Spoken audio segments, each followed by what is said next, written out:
Namo Bhagavate Vasudevaya.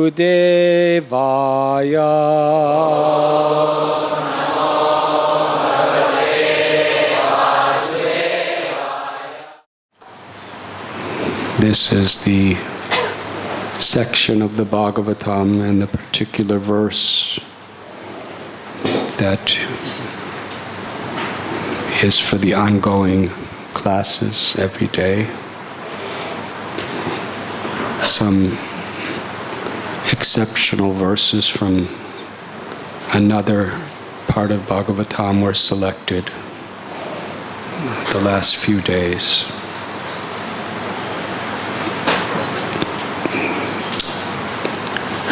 We're reading about the Damodar Leela,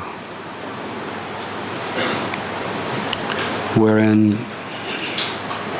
the Absolute Truth, Parabrahman, in the form of a very small baby child, Krishna, is it performing pastimes in Gokul in such a way to conquer the hearts of the devotees and ultimately give every living being the opportunity to be attracted to the infinite sweetness of Krishna.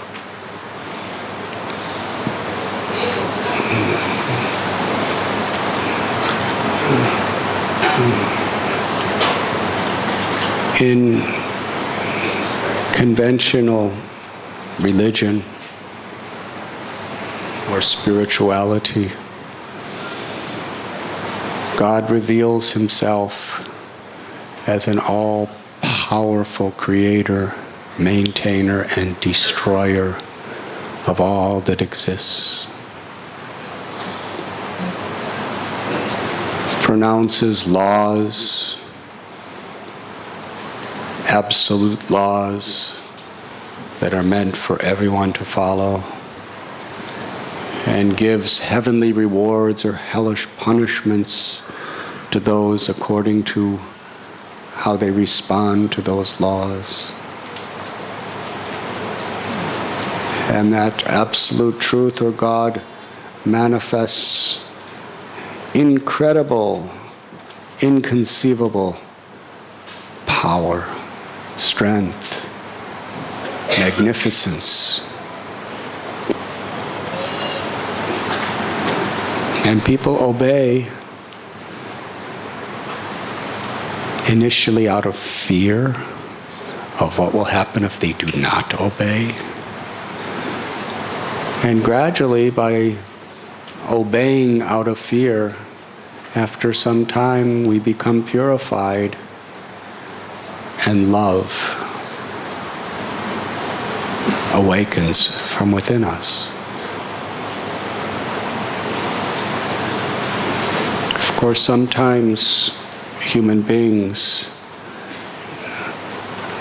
they attach their own false egos, ahankar, upon their particular conceptions of God. And if God is an all-powerful destroyer, then on behalf of God, we can be all-powerful destroyers. If God conquers everything, we should conquer everyone, according to our conceptions.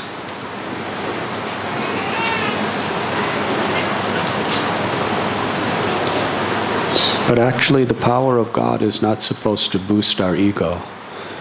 The power of God is meant, by understanding it, to humble us. Here we find the absolute truth, the cause of all causes, the supreme source of everything that exists, as a very innocent, beautiful little baby who's just learned how to walk.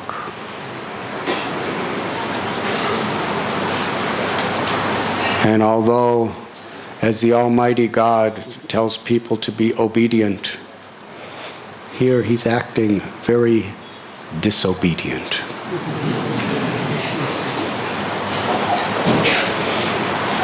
Why? Some people, they don't understand who Krishna is.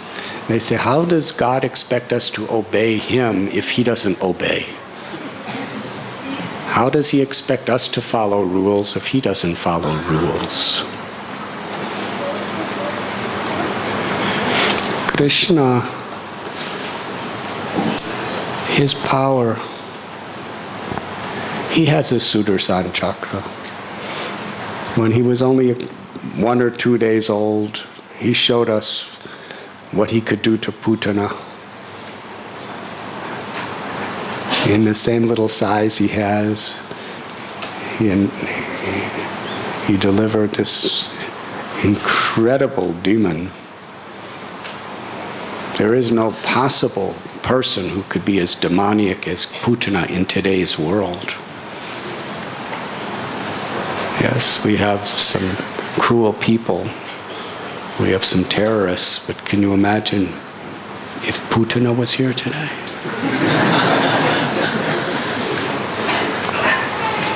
She was very evil. She was killing babies by the thousands. And she could manifest a form 12 miles in size. Do you know anyone who could do that? She was extremely powerful. What to speak of Aghasura, Pralambasura, Keshi, Aristasura. But Krishna, in his very childlike way, he would deliver all of them. He would not only stop all their atrocities, but he would give them liberation. What government, administrative, Supreme Court justice can give a person liberation? What to speak of elevation to Vaikuntha? Can you show me any policeman or judicial body that can give the worst criminal the position of Krishna's mother in the spiritual world? But Krishna, as a little baby, could do all these things. So when he's acting in this way, when he's performing these pastimes, it's simply to give pleasure to his devotees and to attract the hearts of all the world. And we all have our free will, whether we're willing to open our minds to be attracted by Krishna's beautiful pastimes. The ultimate power of God is God's beauty, God's love, God's sweetness. It is infinitely greater than even his powers. It is his greatest power. Because he is Rasa Bihari. Rasa Bihari means in the spiritual world, and when he comes to this world, his only real purpose ultimately is to enjoy loving relationships.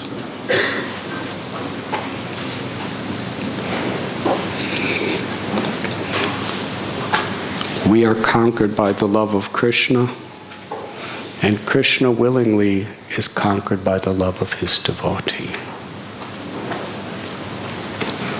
In this beautiful story, a revelation of the spiritual world, Yashodamaya is churning yogurt into butter. And as she's doing it, she's singing wonderful songs about Krishna. It's very early in the morning. And as she's singing about Krishna, thinking about Krishna, her motherly love intensifies and takes the form of milk that starts flowing from her breast. This is an expression of her love. So Krishna, who's in bed, he wakes up and becomes hungry to drink that milk. In other words, Krishna is hungry to taste the sweetness of his devotees' love. So little Gopal runs to his mother, and with one hand he holds the churning rod and stops her from churning, and basically tells her, now it's time to feed me. No more churning. And then he climbs on her lap, and she begins to feed him her milk. As he's enjoying and she's enjoying, looking at his beautiful, beautiful face, the ecstasy of her heart is increasing at every moment. And as the ecstasy increases, the milk gets sweeter, because the milk is her ecstatic love. So her milk is ever increasingly getting sweeter as Krishna's drinking it, as her love is increasing, looking at the beauty of Krishna's face. And Krishna yegatamam prapadyante tams tataiva bhajamyaham. Krishna reciprocates according to how a devotee approaches. So as her milk gets sweeter, seeing the beauty of his face gets more and more beautiful. To Yashoda, it's ever increasing. In this material world, no matter how beautiful people are, they get tired of looking at each other.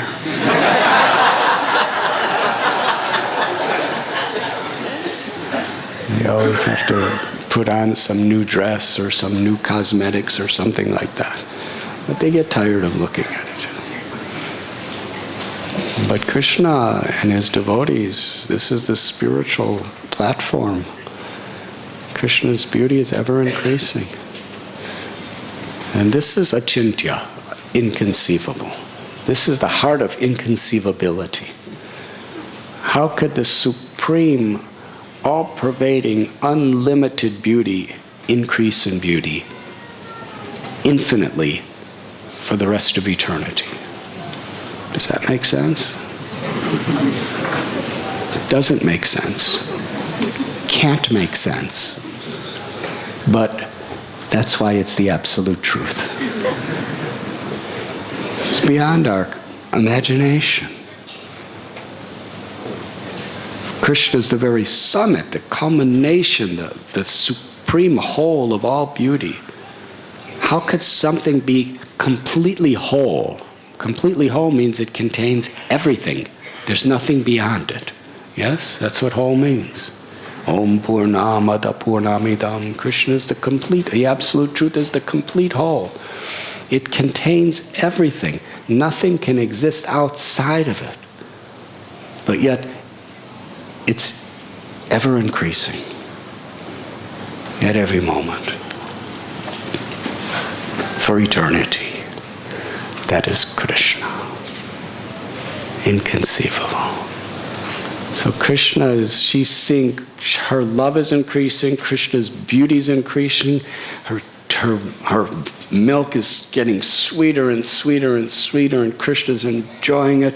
And what a beautiful Leela of love. And suddenly, she hears something and she looks over, and the milk is boiling over in the next room. She puts Krishna down. This was an emergency situation. It's not something that you just think about. She didn't consult any Brahmins. She didn't get any scriptural references. The milk was boiling over. It's immediate. So she just put Krishna down and ran. Instinctively, intuitively. And the acharyas asked, why in the world would she put Krishna down for some milk boiling over? Yashoda Mai, because that milk was meant for Krishna later than the day. And it was special. Pushpaganda milk. It was from the best. Yashoda Mai, she would get the best grasses. These grasses were, she would water the grass with the milk of the 8 best cows of all the 108 or 900,000 cows of Nanda Maharaj. She would water the grass with these cows, and she would feed the best cows, only that grass, the ultimate best grass to the ultimate best cows. And that milk, it had the fragrance of lotus flowers. Now in Kali Yuga today,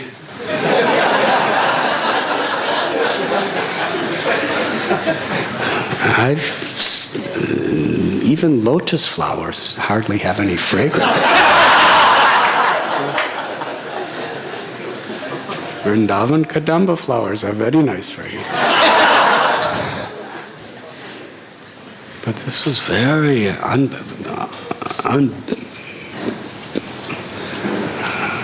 unimaginable fragrance, this milk. Now, for those of you who may drink milk, you don't usually think about its fragrance so much, but this was very, very, very sweet, very delicious. And when she would use that milk to make preparations for Krishna, like sandesh, or burfi, or kheer, she would make so many nice preparations for Krishna, and Krishna would enjoy so much. So she was thinking in terms of the future. Krishna was thinking only of the moment that he was enjoying now. But that's the way mothers are. That's the way parents are supposed to be. They're supposed to be thinking of the future of the child. Usually children, they're thinking of the moment. I want to play. And the parents say, no, it is time for you to go to school. Well, what is the use of school? I don't like school. I like play. Yes? But for the future, you'll be happy because you go to school. The nature of little children, especially babies, they're not so much planning for the future. They want immediate happiness. But the parents' their duty is to plan for the future. And at this end, harmonize, balance that with the present. If we do one or the other, it's not going to have a good result. If we're not thinking of the present moment and we're only thinking of the future, it could create havoc. And if we're only thinking of the future and not if we're only thinking, well, I don't remember what I just said, but it's important to consider both and to address both. So Yashoda Mai put Krishna down to save the milk that would nourish him for the rest of the day. And in her mind, she must have been thinking of all the incredibly delicious things she was going to do with that milk for Krishna. She had her plan. So she ran. She made her priority. But Krishna now we see that he's becoming very angry. His anger is not actual anger, it's the source of all anger.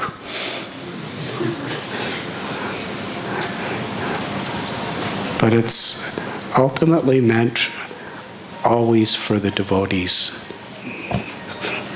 well-being. He wanted to give Yashoda Mai the highest happiness, ever-increasing, loving relationship. So he bites his lip with his teeth, and they're very new teeth too.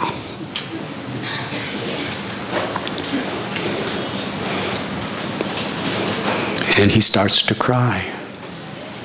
False tears, Srila Prabhupada explains.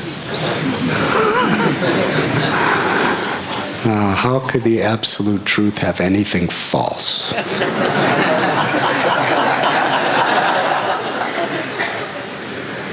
Usually we say, when we challenge someone, we say true or false. Yes? Is this true or is this false? Well, the absolute truth, everything is true. But within that absolute trueness is perfect falseness.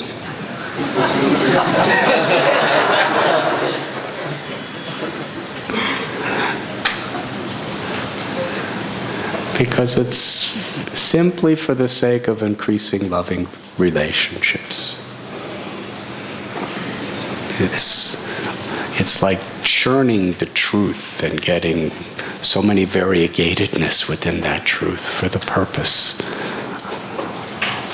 of enjoyment, spiritual enjoyment.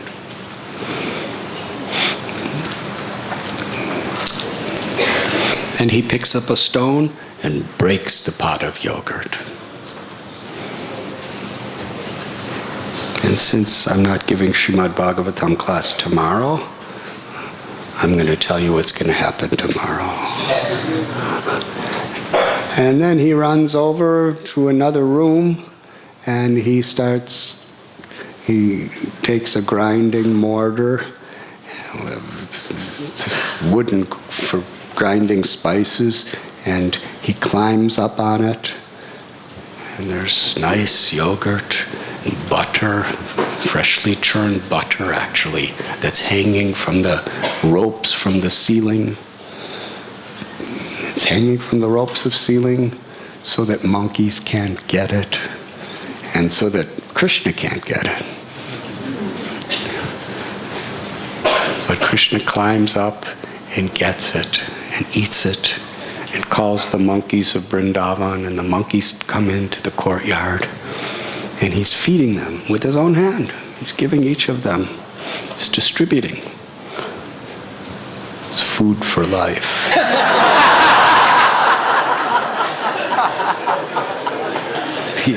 It's like midday meals. Krishna's giving the poor monkeys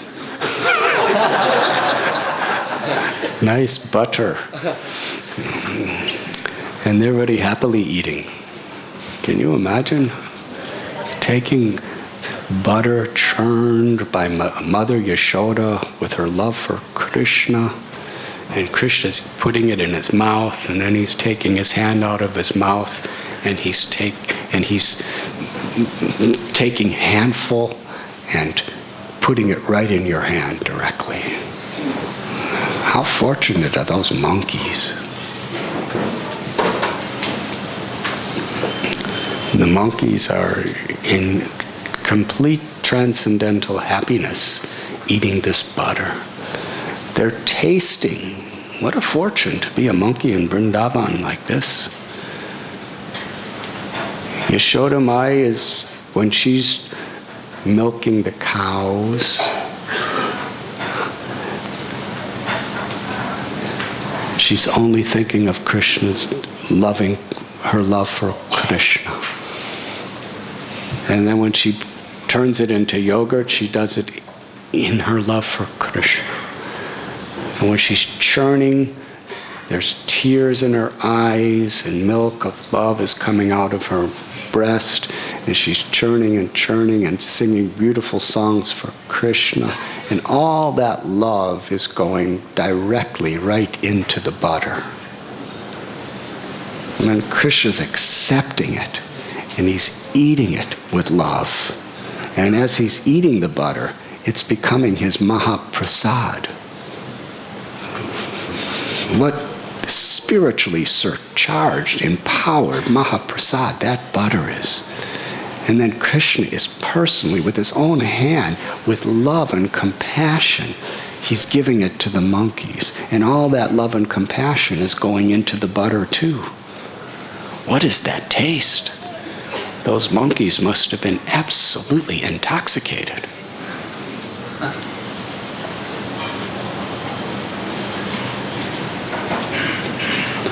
And just then Yashoda Mai, she comes back and she sees the mess that Krishna created. There's the pot all broken. She follows his little buttery footprints into another room, and she sees Krishna taking all this good butter that she made for him and giving it to monkeys. And there's so many monkeys. They're all over her house. Yes? Krishna's calling all these monkeys right into her house. She smiles. But as a mother, she has to teach Krishna proper lesson. So she picks up a stick, little stick. She would never ever hit Krishna with that stick. But as a mother, she wanted to show him the stick and say, if you do this again, then I will hit you. And then Krishna would, I will never do it again. So she came up behind Lord Krishna. And as soon as she started coming very quietly, she was secretly coming behind. The monkeys.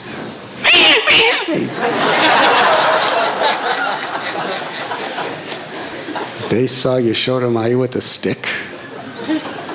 They immediately ran away. They started jumping out windows and jumping into trees and screaming, and there was fear in their eyes. Now this is a very serious pastime. The psychology in it is so deep.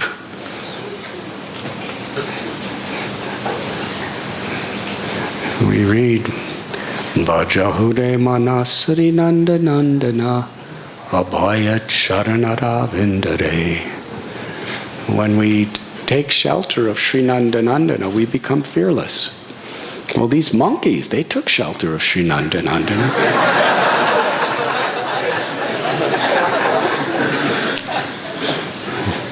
They were eating the butter from the hands of Sri Nandananda, being nourished by his ecstatic love.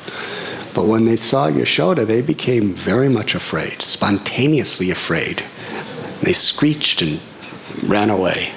They were so afraid they were willing to leave that incredible scene of taking butter from the hand of Krishna. So is this a contradiction? This is achintya beda beda tattva. It is simultaneously a contradiction and not a contradiction. How is that possible? It's not possible.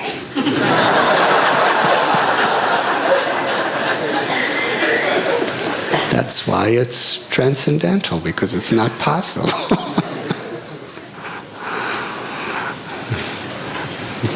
Because their fear was nothing like the fear in this material world. Fear in this world is fear of death, fear of losing something that is very dear to us. And fear in this world, it inhibits happiness. But this fear, on the transcendental level, is actually the perfection of fearlessness. These monkeys are totally fearless because they have taken shelter of Krishna. But the fear is the love of Yashoda. They're overpowered by her love. And her love can make Krishna cry. In fact, even Krishna became afraid. He followed the monkeys. The story gets even more exciting, more deep. The monkeys were afraid. How could the monkeys be afraid if they took shelter of Nanda Nandana? When anyone who takes shelter of Nanda Nandana becomes fearless. Well, Nanda Nandana became afraid. So what to speak of the monkeys who took shelter of him? He jumped off the grinding mortar and ran away in fear. And Yashoda Mai was chasing him, and he was running. He was running fast. And she was running fast. And he was running faster, and she was running faster. And they were running. And flowers were falling from her hair, and her sari was becoming loosened. And the Acharyas tell us that the Upanishads describe the absolute truth as faster than the wind, faster than the fastest. Nobody can catch the absolute truth. But the absolute truth willingly is captured by the love of a devotee. So Yashoda Mai catches Krishna. And Krishna is so much afraid. We read here in the words of Shukadeva Goswami and Satyavrat Muni from Padma Purana in his Damodaraskakam gives a beautiful picture of this scene. Krishna's lips are trembling, looking here and there and everywhere else for some possibility to escape. But Yashoda Mai is holding him. Very gentle, but tight enough so he can't get away. He's trapped. And he's telling his mother, I won't do it again. Please don't hit me. Put that stick away. Little Gopal afraid of a little stick. And it wasn't like a big bamboo. What do you call them? Lathis or something? It's just a little twig.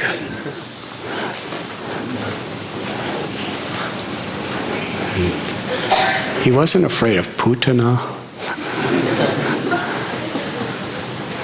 A little later, he's not going to be afraid of Trinavarta or Shakatasura or Vatsasura.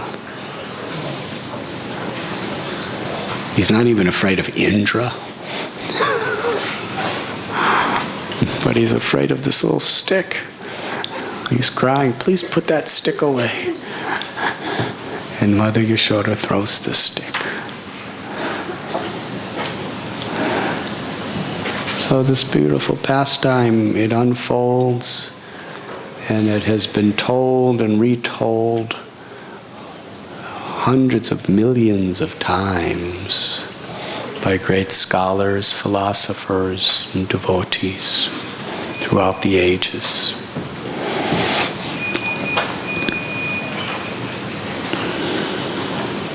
Krishna is Hari, which means one who steals. And he steals our hearts. When our heart becomes soft and sweet, like freshly churned butter, then Krishna will steal our heart. What makes the heart hard? And what makes the heart soft? This is what devotees must be very careful to understand. Srila Rupa Goswami explains real surrender to Krishna in order to facilitate that to come about within our own lives. Two principles is we must accept what is favorable for devotional service and reject what is unfavorable for devotional service.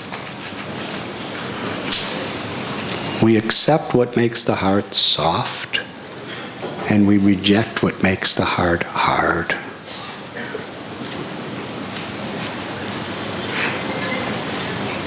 Arrogance, egoism makes the heart hard. Humility makes it soft. Greed makes the heart hard.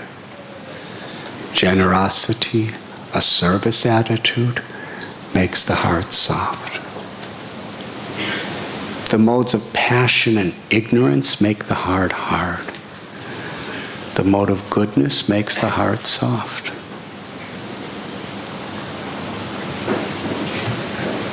When we chant the holy names of the Lord, it's like churning the heart. The churning makes it very soft, very sweet. But if while we're churning, if we engage in sinful activities, finding the good qualities in others makes the heart soft. Finding faults in others makes the heart very hard. This fault-finding propensity. So we have these 10 offenses to the holy names. We have these 4 regulative principles. We have the understanding of Vaishnava etiquette. All these principles are there to make our heart very soft, so that when we churn it with the chanting of the holy names, then Lord Hari, Krishna, Makanchor will be very attracted to steal our hearts.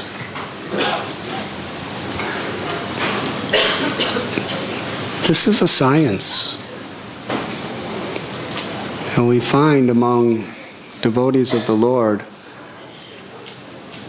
sometimes, Srila Prabhupada explains, great personalities, they could be softer than a rose or harder than a thunderbolt, depending on what is required to serve with humility and devotion. So people who have soft hearts in Krishna consciousness, their heart may be very, very soft with love, with compassion, but at the same time, greatly determined. Krishnadas Kaviraj Goswami tells us that Raghunath Das Goswami, his determination to follow the regulative principles, he chanted 200,000 names every day. He offered 1,000 Dandavat pranams, obeisances to Vaishnavas every day. 1,000 obeisances to Krishna every day. He would do parikram of Govardhan every day. How did he have time for all this? Somehow or other. He just had such enthusiasm. And he would just not miss. It says, Kaviraj Goswami tells us, the observance of his determined vows were like the lines in stone. It's like you see the lines in this marble. Marble is stone. No matter how much you cut deeper and deeper and deeper into the marble, the lines are still there. Yes? Like lines in stone. They are just there permanently. They can't be erased. You can't erase a line in marble. Of course, sometimes when they make deities, they paint it so you don't see it. But later on, the paint comes off and then you see it. You can't get rid of it. You could cover it, but you can't get rid of it. The lines and stone. That's the determination of a devotee. So a devotee could be very forceful. Arjuna, his heart was soft like freshly churned butter. But yet for Krishna's service, he fought the battle of Kurukshetra in such a heroic and fearless way.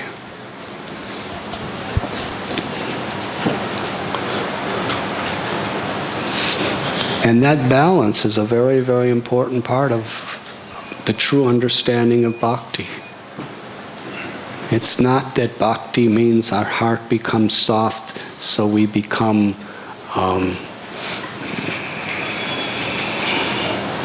so sentimental that we're not willing to boldly carry out the order of Krishna. And at the same time, the tendency is, in the name of carrying out the order of Krishna or Guru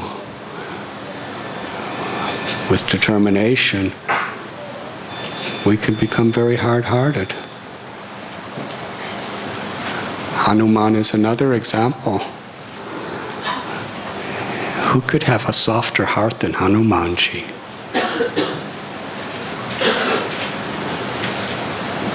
When Hanumanji was crying in separation from Ram, and someone said, "Ram is in your heart, no need to cry." Then Hanuman was so enthusiastic to see Ram. This is enthusiastic, lolium.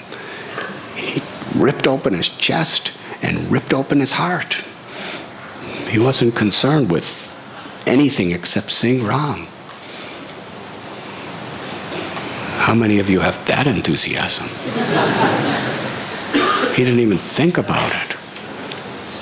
Now, if you rip open your chest and rip open your heart, most of us would die. But Hanuman, Krishna reciprocated with his enthusiasms in such a way that there was Ram and Sita. They actually, just to save his life from ripping anything else open, they actually incarnated and appeared personally within his heart, saying, "Yeah, here we are, here we are." Be happy. Sita was blessing him, Ram was smiling, and Hanuman started crying tears of ecstasy. He knew that he was, and I guess he closed everything up after that.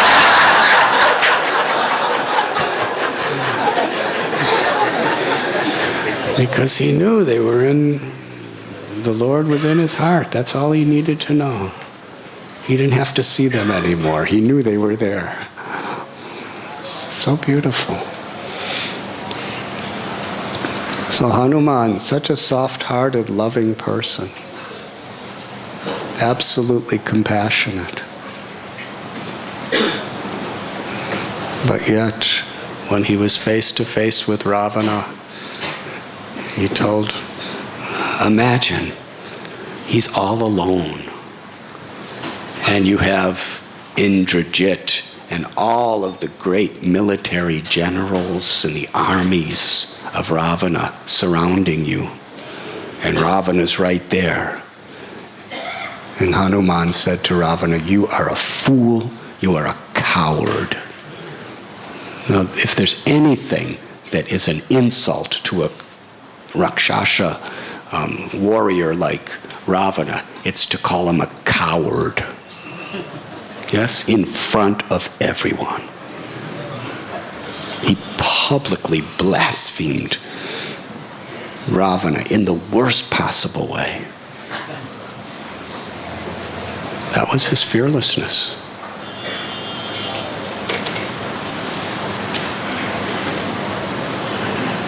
So bold, so powerful, so fearless. But yet his heart was like freshly churned butter. So this balance of being bold and determined in our devotional service according to the need, and at the same time totally humble, Trinada Visunichena, soft-hearted and compassionate, that is a Vaishnava.